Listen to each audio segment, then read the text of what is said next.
Salut à toutes et à tous et merci pour votre fidélité à cette émission. C'est avec beaucoup de plaisir que je vous retrouve dans Football Planet, dont voici les titres. Après la polémique, les assurances, la CAF met les choses au clair. Il n'a jamais été question de retirer l'organisation de la CAN 2019 au Cameroun. Vous entendrez tout à l'heure le président de l'instance qui en a fait l'annonce après une audience avec le président Paul Biya.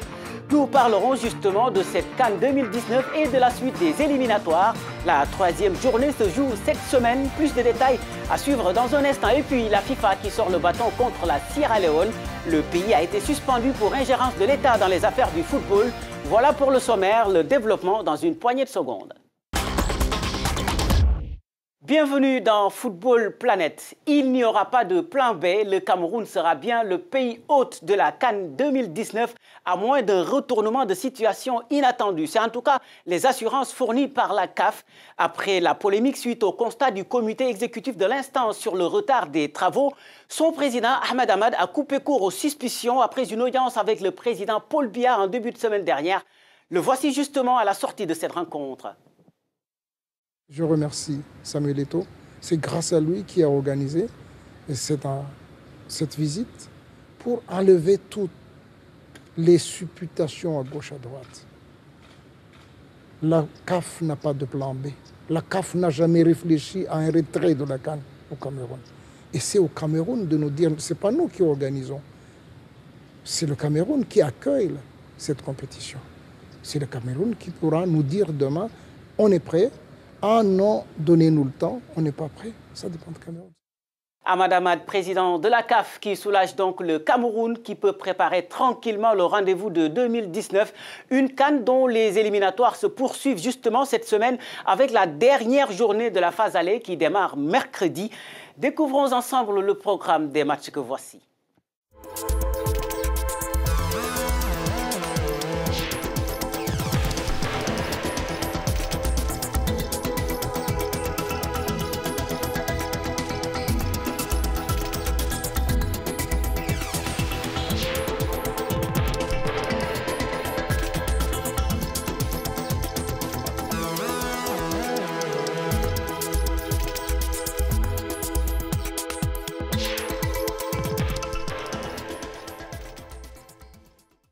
Et les équipes vont ensuite enchaîner avec la 4e journée à partir de dimanche prochain.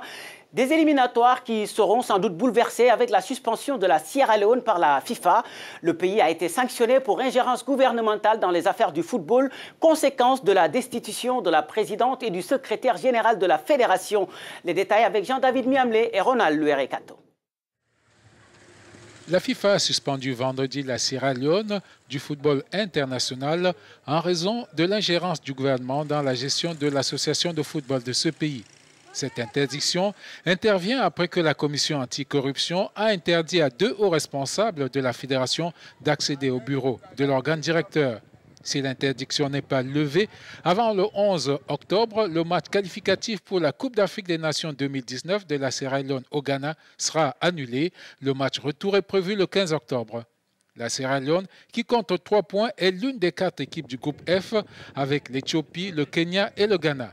Selon la commission anticorruption, en vertu de la loi sierra-léonaise, Isha Johnson, présidente de la fédération, et Christopher Camara, secrétaire général, doivent abandonner leurs charges jusqu'à la fin de leur procès pour corruption. Une affaire à suivre donc, mais qui repose le débat sur l'implication des gouvernements dans les affaires du football qu'ils financent. Un problème auquel la FIFA et la CAF tentent de trouver une solution en impliquant notamment l'Union africaine, comme l'indique le président de la Fédération de football de la RDC, Constant Omari, que voici. Je ne voudrais pas tout dévoiler ici, mais je sais qu'entre la CAF et la FIFA, et très bientôt l'Union africaine, il se prépare la signature d'un protocole de collaboration pour pouvoir bien redéfinir et délimiter les implications des uns et des autres dans le développement du football pour éviter des conflits éventuels qui surgissent de part et d'autre. Qu'à cela ne tienne, le statut de la FIFA ainsi que le statut de la CAF, avec obligation d'insérer dans les statuts des fédérations nationales, des associations nationales, sont assez clairs là-dessus. Il y a une collaboration entre les différentes institutions, mais moyennant une indépendance de gestion. Une indépendance de gestion des affaires courantes des associations nationales. C'est un élément déterminant pour le développement du football.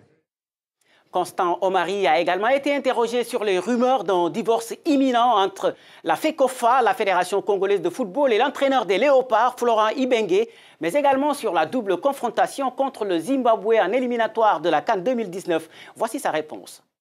Bien sûr, nous comptions, nous espérions ramener la victoire, mais comme vous avez observé, l'état du terrain, l'état de l'air de jeu était dans un état exécrable.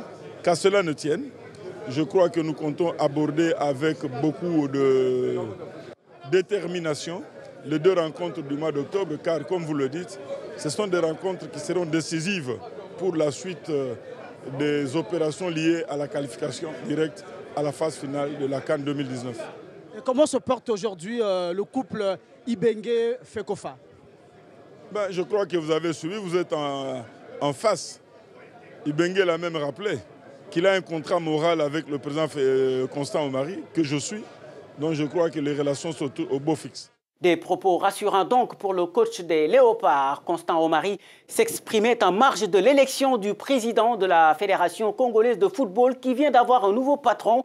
Il s'agit de Jean-Guy Blaise Mayolas. Il succède ainsi à Jean-Michel Mbono dans un contexte assez compliqué et le nouveau président en est bien conscient. Suivez. Le plus difficile va commencer. Vous savez que, je ne peux pas dire seulement les Congolais, l'Africain est difficile pour les réformes. Mais il faut essayer, il faut y aller. Nous allons amener nos dirigeants des clubs à la réforme. Et ça sera la solution pour aller de l'avant. C'est vrai que ça sera un peu difficile pour certains clubs, mais on est contraint d'y aller. Et c'est la mission que, avec mon comité exécutif, nous allons travailler ardemment pour que les clubs comprennent que le football aujourd'hui c'est devenu une industrie. Et s'ils veulent avoir des moyens, payer les joueurs, payer les encadrants techniques et administratifs, il faut y accepter d'y aller. Je crois que la première mission, ce sera de restituer un peu la gestion de nos compétitions. Pour qu'un club qui ne peut pas arriver à ce niveau, ça ne sert à rien. Ou on veut faire le football professionnel, ou on restera dans l'état où on est. Je crois que, comme vous le dites, la majorité des clubs, l'instabilité des dirigeants dans les comités directeurs, nous allons faire en sorte que les clubs tiennent les assemblées régulièrement et qu'on ait des gens capables de diriger le club au lieu d'assister aujourd'hui à ce que nous faisons. Les propos de Constant Omari et de Guy Mayolas ont été recueillis par notre envoyé spécial à Madingu, Serge Mankunkombo. Restons sur le continent pour parler maintenant des coupes africaines des clubs. Plus qu'une marche avant le bouquet final, certains s'en rapprochent alors que le suspense reste entier pour d'autres. En Ligue des Champions, tout d'abord, l'Espérance de Tunis et l'Entente Sétif devront se montrer renversantes à domicile. Les 2 équipes ont été battues en demi-finale aller respectivement par Primeiro de Agosto de Luanda 1-0 et par Al Ahly du Caire 2-0.